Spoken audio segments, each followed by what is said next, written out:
Hello everyone, అందరికీ నమస్తే. నేను మీ సింధుని. Welcome to our channel passion and fashion by Sindhu. ఇవాల్టి వీడియోలో మనం ఇంట్లో అప్పుడప్పుడు బ్రెడ్ ప్యాకెట్ అనేది తెచ్చుకున్నప్పుడు కొద్దో గొప్ప స్లైసెస్ అనేవి మిగిలిపోతూ ఉంటాయి. మరి అలాంటి బ్రెడ్ స్లైసెస్ని మళ్ళీ ఒకే రకంగా తినాలంటే బోర్ కదా. సో ఆ బ్రెడ్ స్లైసెస్ యూజ్ చేసి రుచికరంగా ప్రిపేర్ చేసుకునే ఒక చక్కటి క్విక్ స్నాక్స్ రెసిపీని మీకు చూపిస్తున్నాను.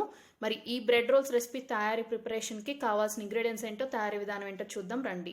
రెసిపీ ప్రిపరేషన్ కోసం నేను 3 మీడియం సైజులో ఉన్న బంగాళదుంపల్ని బాగా మెత్తగా ఉడికించుకుని వాటి పైన ఉన్న తోలు అనేది పీల్ ఆఫ్ చేసి వీడియో క్లిప్లో చూపిస్తున్నట్టు ఇలా ఫైన్గా మ్యాషింగ్ అనేది చేసుకున్నాను.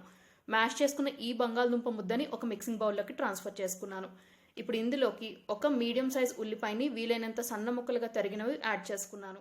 బంగాళదుంప ముక్కల్లో మనకి ఎలాంటి లమ్స్ లాంటివి ఉండకూడదండి. అంటే అక్కడక్కడ చిన్న చిన్న గడ్డలు లాంటివి ఉండకూడదు. బాగా స్మూత్గా మ్యాషింగ్ అనేది చేసుకోవాలి. మీకు చేత్తో మ్యాషింగ్ కష్టం అనుకుంటే పొటాటో మ్యాషర్తో కూడా మ్యాషింగ్ చేసుకోవచ్చు. ఇప్పుడు ఒక మీడియం సైజ్ క్యారెట్ని పైన తోలు పీల్ ఆఫ్ చేసి బాగా సన్నగా తురుముకుని ఆ తురుమును కూడా మిక్సింగ్ బౌల్లోకి యాడ్ చేసుకోండి. తర్వాత 1 టీ స్పూన్ ధనియాల పొడి వేసుకోండి.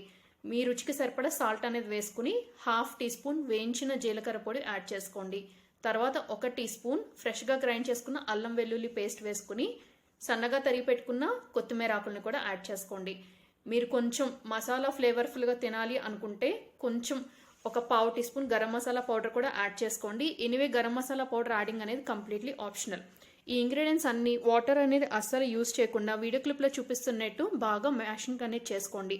మనకి ఆనియన్స్ నుంచి రిలీజ్ అయ్యే మాయిశ్చర్, అలాగే తురుముకున్న క్యారెట్ బంగాళదుంప నుంచి వచ్చే మాయిశ్చరే ఈ పిండి ముద్ద అనేది రెడీ అవ్వడానికి హెల్ప్ అవుతుంది. ఇలా కలుపుకున్న తర్వాత ఇందులోకి వీడియో క్లిప్లో చూపిస్తున్నట్టు ఇలా చిన్న చిన్న పిండి ముద్దల్లాగా రెడీ చేసుకోవటం కోసం కొంచెం కొంచెం పిండి ముద్ద అనేది తీసుకుని చేత్తోనే ఓవెల్ షేప్లో లాగా రోలింగ్ అనేది చేసుకోండి. సో నేను తీసుకున్న క్వాంటిటీకి నాకు టోటల్గా ఈ సైజులో 7 ఓవెల్ షేప్స్ స్టఫింగ్ రోల్స్ అయితే రెడీ అయిపోయాయండి. ఈ రెసిపీ ప్రిపరేషన్లో నేను టోటల్గా 6 మిల్క్ బ్రెడ్ స్లైసెస్ అనేవి యూజ్ చేస్తున్నాను. కొంచెం పెద్ద సైజులో ఉన్న బ్రెడ్ స్లైసెస్ తీసుకున్నాను. ఇప్పుడు ఈచ్ అండ్ ఎవ్రీ బ్రెడ్ స్లైస్కి 4 సైడ్స్ ఉన్న ఆ బ్రౌనిష్ పార్ట్ అనేది రిమూవ్ చేసేయాలి. రిమూవ్ చేసేసిన ఈ బ్రౌన్ పార్ట్ని ఒక మిక్సీ జార్లోకి ట్రాన్స్ఫర్ చేసుకుని ఫైన్గా మీరు గ్రైండింగ్ చేసుకోవాలి. గ్రైండ్ చేసేటప్పుడు వాటర్ అనేది యాడ్ చేయకూడదు. సో ఫైన్గా గ్రైండింగ్ చేసుకుంటే బ్రెడ్ క్రమ్స్ అనేవి రెడీ అయిపోతాయి. ఆ బ్రెడ్ క్రమ్స్ని మనం ఈ రెసిపీలోనే యూజ్ చేస్తాము. వీడియోని స్కిప్ చేయకుండా చివరి వరకు చూడండి. అప్పుడే పర్ఫెక్ట్గా మీరు కూడా నాలాగా బ్రెడ్ రోల్స్ అనేది ఇన్స్టెంట్గా ఇంట్లో పర్ఫెక్ట్గా ప్రిపేర్ చేయొచ్చు. తర్వాత ఇప్పుడు ఒక పెద్ద గిన్నెలోకి కొద్దిగా వాటర్ అనేది తీసుకోండి. ఈచ్ అండ్ ఎవ్రీ బ్రెడ్ స్లైస్ని ఈ వాటర్లో జస్ట్ అలా డిప్ చేసి ఇమీడియట్గా రిమూవ్ చేసేయండి. బ్రెడ్ స్లైస్ని వాటర్లో ఎక్కువసేపు ఉంచేసినట్లయితే అది బ్రెడ్ స్లైస్ అనేది వాటర్ అనేది బాగా అబ్జార్బ్ చేసుకుని టూ మచ్ సాఫ్ట్గా టర్న్ అయిపోతుంది. సో ఎక్సెస్ వాటర్ని వీడియో క్లిప్లో చూపిస్తున్నట్టు జస్ట్ ఇలా అరచేతి వేళ్లు పెట్టి స్క్వీజింగ్ అనేది చేసేయండి. మరీ ప్రెషర్ ఇచ్చి స్క్వీజింగ్ చేయొద్దు. బ్రెడ్ అనేది సాఫ్ట్గా ఉంటుంది కదా, సో ఈజీగా మెత్తగా మెదిగిపోతుంది. సో ఇప్పుడు ప్రిపేర్ చేసుకున్న ఒక్కొక్క రోల్ని, అంటే స్టఫ్డ్ రోల్ ఉంది కదా, ఒక్కొక్క దాన్ని బ్రెడ్ పీస్కి మధ్యలో పెట్టి వీడియో క్లిప్లో చూపిస్తున్నట్టు ఇలా అన్ని సైడ్స్ కార్నర్స్ కూడా రోలింగ్ అనేది చేసేయండి. మీరు రోలింగ్ చేసేటప్పుడు ఎక్కడైనా స్టఫింగ్ పార్ట్ అనేది బయటకు వచ్చేస్తుంది అని అనిపిస్తే కొంచెం స్టఫింగ్ని లోపలికి తోసుకుంటూ సీలింగ్ అనేది చేసేయండి. ఇప్పుడు ఒక గిన్నెలోకి కొద్దిగా మైదా పిండి, కొంచెం వాటర్ కలిపి సెమీ థిక్ పేస్ట్ లాగా రెడీ చేసుకోండి. దీన్ని స్లర్రీ అంటాం. అలాగే గ్రైండ్ చేసుకున్న బ్రెడ్ క్రమ్స్ని కొంచెం వెడల్పుగా ఉన్న ఒక ప్లేట్లోకి ట్రాన్స్ఫర్ చేసుకోండి. ఇప్పుడు రెడీ చేసి ఉంచుకున్న ఈచ్ అండ్ ఎవ్రీ రోల్ని ఫస్ట్ మైదా పేస్ట్లో డిప్ చేసి అన్ని సైడ్స్ కూడా కోటింగ్ అనేది చేసేయండి. తర్వాత ఆ రోల్ని బ్రెడ్ క్రమ్స్లో రోలింగ్ అనేది చేయండి. సో ఇలా చేయటం వల్ల మనం ప్రిపేర్ చేసుకునే ఈ బ్రెడ్ రోల్స్ రెసిపీ నుంచి స్టఫింగ్ అనేది బయటికి రాదు. అలాగే పైన లేయర్ కూడా క్రిస్పీగా టర్న్ అవుతుంది. సో మీరు స్టఫింగ్ చేసుకునేటప్పుడు ఎక్కడైనా కొంచెం స్టఫింగ్ బయటకు వచ్చినా నాట్ ఏ ప్రాబ్లం. ఈ ఫర్దర్ స్టెప్స్లో అంటే మైదా పేస్ట్లో అలాగే బ్రెడ్ క్రమ్స్ రోలింగ్ ప్రాసెస్లో అది కవరింగ్ అనేది చేసేయచ్చు.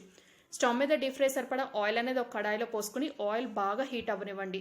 ఆయిల్ బాగా హీట్ అయిన తర్వాత ఫ్లేమ్ని మీడియంలోకి అడ్జస్ట్ చేసుకుని రెడీ చేసి ఉంచుకున్న ఈ బ్రెడ్ రోల్స్ని ఒకదాని తర్వాత ఒకటి ఆయిల్లోకి వేసి మీడియం హీట్లోనే యూనిఫామ్గా అన్ని సైడ్స్ ఫ్లిప్ చేసుకుంటూ మంచి గోల్డెన్ బ్రౌన్ కలర్ అండ్ క్రిస్పీగా అయ్యే వరకు ఫ్రైయింగ్ అనేది చేసుకోవాలి.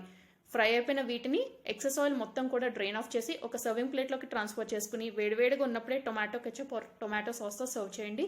చాలా చాలా ఇష్టంగా తినేస్తారు అందరూ. సో నేను చూపించిన ఈ quick and instant bread roles recipe మీకు నచ్చితే తప్పకుండా వీడియోకి ఒక లైక్ ఇవ్వండి. ఫ్రెండ్స్ అండ్ రిలేటివ్స్కి వీడియో లింక్ ఫార్వర్డ్ చేయండి. మీరు ట్రై చేసి మీ ఫీడ్బ్యాక్ని నా కమెంట్ సెక్షన్లో షేర్ చేసుకోండి.